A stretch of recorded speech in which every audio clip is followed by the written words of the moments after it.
Hello everyone, my name is Anurag. इस video में मैं आपको एक्सप्लेन करूंगा complete chapter cell class 9th का।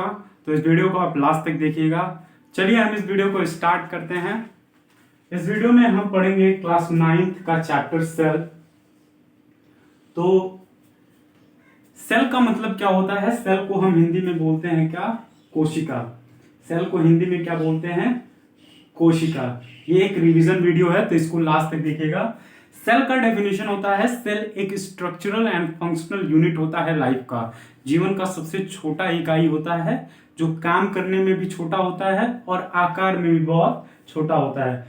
तो आप लोग सेल समझ गए होंगे। जैसे सेल हमारे घरों को बनाने के लिए जैसे ब्रिक्स की आवश्यकता पड़ती है, और ब्रिक्स आपस में जुड़कर वॉल का फॉर्मेशन करते हैं, वॉल से रूम बनते हैं, रूम से एक हाउस का फॉर्मेशन हो जाता है। वैसे ही हमारे बॉडी में सेल्स अरेंज होकर टिश्यू बनाते हैं, टिश्यू से ऑर्गन बनता है, ऑर्गन से ऑर्गन सिस्टम, और ऑर्गन सिस्टम से बॉडी का फॉर्मेशन हो जाता है। तो अब हम लोग समझते हैं कि डिस्कवरी ऑफ सेल। दूसरा है डिस्कवरी ऑफ सेल। सेल की डिस्कवरी किसने की थी और कैसे हुआ था?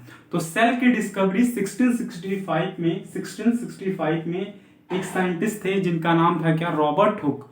रॉबर्ट हुक ने फर्स्ट टाइम ग्लासेस को जोड़कर और उससे बनाया था एक सेल्फ मेड माइक्रोस्कोप, जिसके नीचे उन्होंने कॉर्क ऑफ ट्री देखा था, जिसमें उनको हनी कम लाइक स्ट्रक्चर दिखाई दिया था, जो रूम लाइक स्ट्रक्चर थे, जिसको उन्होंने सेलुला नाम दिया था, जो बाद में जाकर सेल नाम पड़ गया। तो डेड सेल की डिस्कवरी किसने की थी? इन्होंने डेड सेल का डिस्कवरी किया था। और लिविंग सेल का डिस्कवरी किसने किया था? इन्हीं के स्टूडेंट थे, जिनका नाम था क्या? Anton van Leeuwenhoek. तो लीवेनहॉक ने लिविंग सेल का डिस्कवरी किया था, और रॉबर्ट हुक ने डेड सेल का डिस्कवरी किया था। तो लिविंग सेल का डिस्कवरी एंटोन वॉन लीवेनहॉक ने, और डेड सेल का डिस्कवरी किसने किया था? रॉबर्ट हुक ने डिस्कवरी किया था। इसके बाद है topic cell theory. Cell theory में क्या एक्सप्लेन किया गया है? सेल थ्योरी में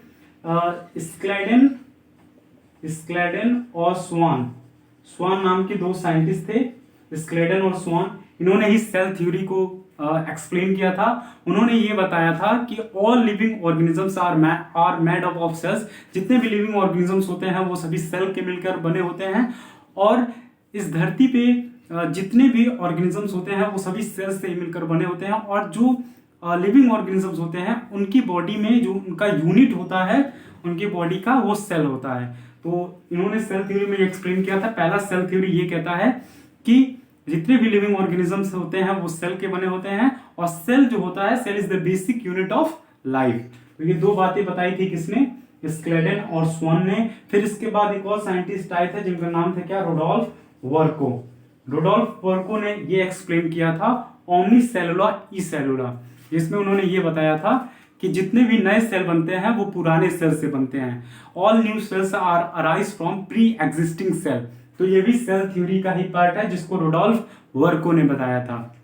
फिर इसके बाद हमारे एनसीईआरटी में एक और टॉपिक है कि जितने भी सेल होते हैं वो बेसिकली तीन चीजों से मिलकर बने होते हैं: सेल मेम्ब्रेन,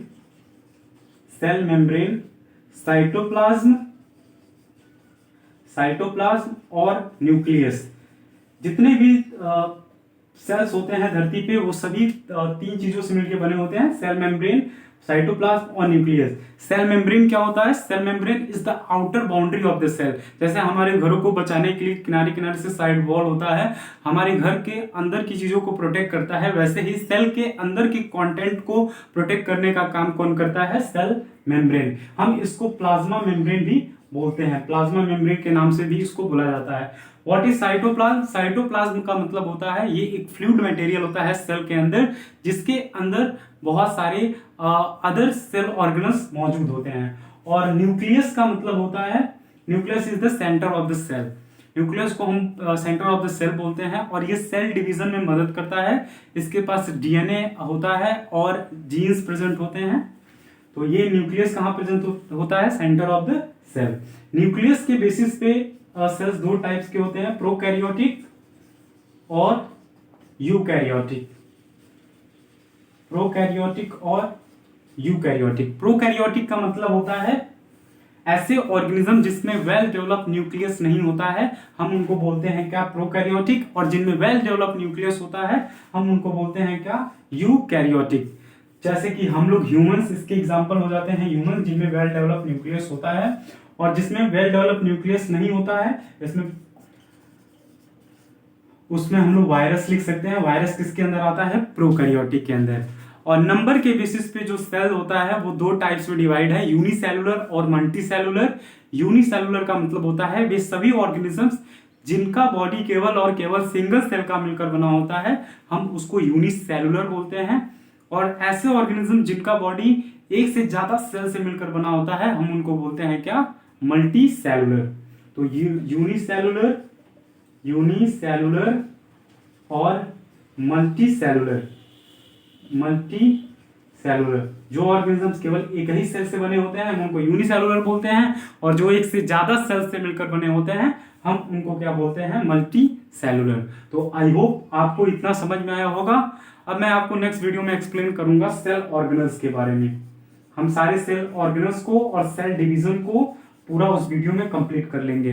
तो आई होप आपको ये रिवीजन वीडियो समझ में आया होगा। Thank you for watching.